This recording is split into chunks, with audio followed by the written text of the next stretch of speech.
Welcome to the first episode of That Jew Can Cook. Tonight, we're going to make butternut squash soup. Look at these puppies. They're huge. Well, this one sucks. But... Alright, so first step is you got to peel these guys. Not a lot of fun, but you got to do it. So on TV, when they peel stuff, it doesn't go everywhere like this. And we're not going to have the benefit of the magic dish that's already made that we pull out from under the table. Growing up, I didn't have a whole lot of squash. My parents just started eating it. I don't know, growing up, I can't remember eating much other than steak, burgers. Steak and burgers when I was young. But we weren't very adventurous. Spaghetti meatballs. The Jewish spaghetti meatballs, which is really, I don't know what it is. It's not spaghetti or meatballs. We're just going to cut through this. You'll see, really not a whole lot of goop. They're pretty meaty, these guys. So, take a little bit of butter. I mean, a tablespoon is probably enough. You don't really have to, you're not going to go crazy because you're not going to use much of this broth, to be honest, just because you don't really need it. But so, scoop out all the seeds. I don't know if you can see me over there. Scoop out all the seeds and crap. My finger's orange. It's my height. I could think I'm like an Oompa Loompa or something. And just kind of throw that in to the melted butter. And just saute, medium, low.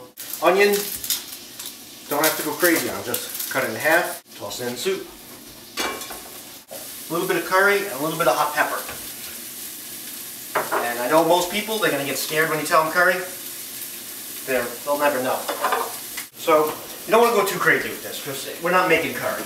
I use a nice heaping tablespoon. A little bit of cayenne because we want this to be hot too. A quarter teaspoon maybe. Cayenne's powerful stuff. And add some water. Then, what we do is we add our steamer basket. Alright, so now what we do is we take all of our squash. Just dump that. I'll throw that out. You don't want to put that in there.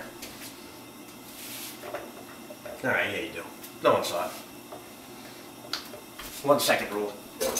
So what we gotta do is, all we gotta do is cook up some bacon because we're gonna crumble a little bit on top. But it doesn't need to be a ton. I'm thinking this probably isn't enough. Ooh, that's pretty good.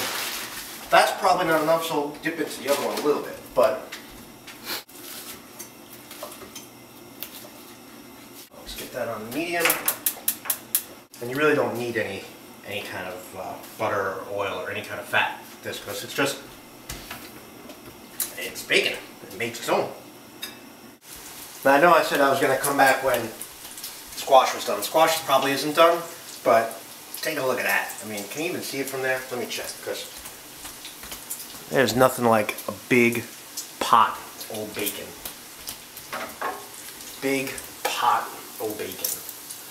Yum yum. Still not done though. Gotta get crispy. Well, bacon's close to done, and the way you can tell, well, besides looking at it and kind of tasting it and mucking with it, is when bacon gets like really crispy like this, I see the bacon fat gets kind of foamy. See like all that foam? That's how I know it's kind of done.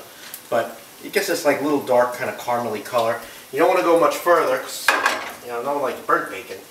So bacon is done. And so what we'll do, we'll let that cool for a minute.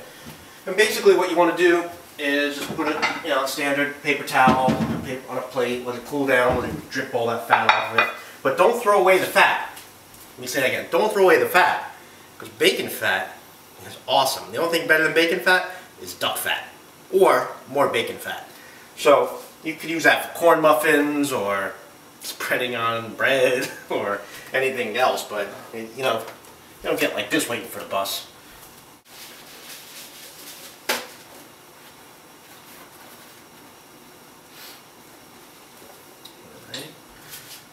Now, can you help out at least to pick up or do something? Damn, I do everything myself. Alright. Last time I invite you to help. Okay.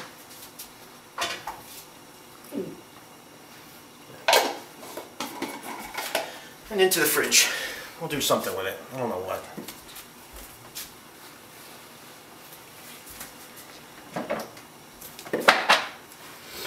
What I should do is I should save it and submit it, like if I go to take a urine test, give them that. Hey doc, how's my cholesterol now?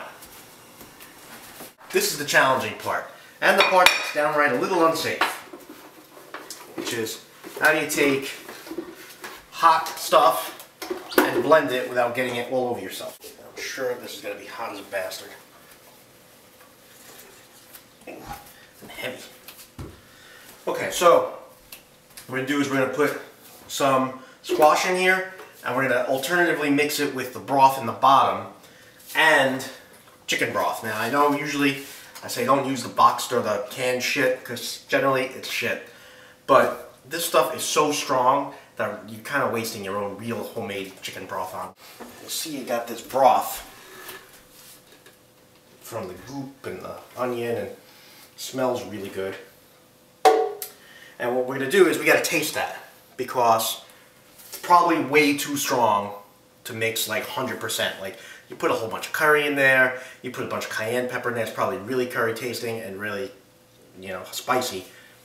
The whole purpose of putting extra in was you wanted to kind of flavor that a bit, you know. But now we're going to just moderate that with chicken broth, get to something that tastes good for your guests.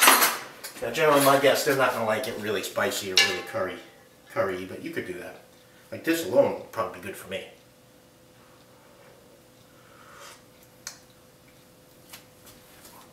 Wow, that's spicy. Whoa. Okay, so take a couple scoops of this. Oh, so we're going to need this pot again. So I think what we're going to do is dump this water. We're going to take this and strain out all the crap. What are the odds that this is going to work? Yep, that's still hot. Why do I sense disaster lurking? Okay, we're going to get this into the. Like I said, disaster. Fuck. All right, so now I'm going to shut you off because my whole kitchen is covered in soup and curry and nasty shit, and I got no broth to mix in there. So what the fuck am I going to do? So I'm shutting you off so I can clean up, and I'll be back.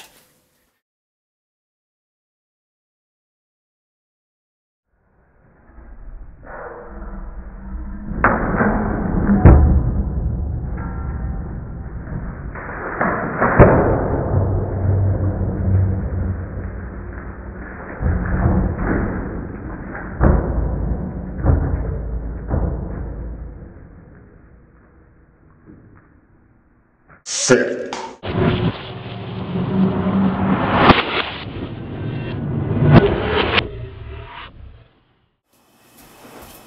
Alright, I'm back. That was fun. It was about a solid hour, one whole roll of paper towels, and look at me, I'm covered in goop. This soup better fucking be good, because it's not worth what I just went through. Okay, so it does taste good though. I mean, look, I'm still making it. So I'm going to take that, and I do need this pot. And actually, I really need to clean it because it's pretty covered in crud. You wouldn't believe, there was squash everywhere. There was squash on the curtains. There was squash on the, there was disaster. Okay, so I think I'm going to have butternut squash soup for a while. And yet, I still have to get it from there into something. So this is going to do.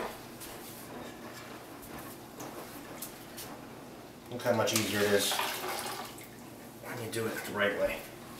Okay, let me just rinse this because it's gross.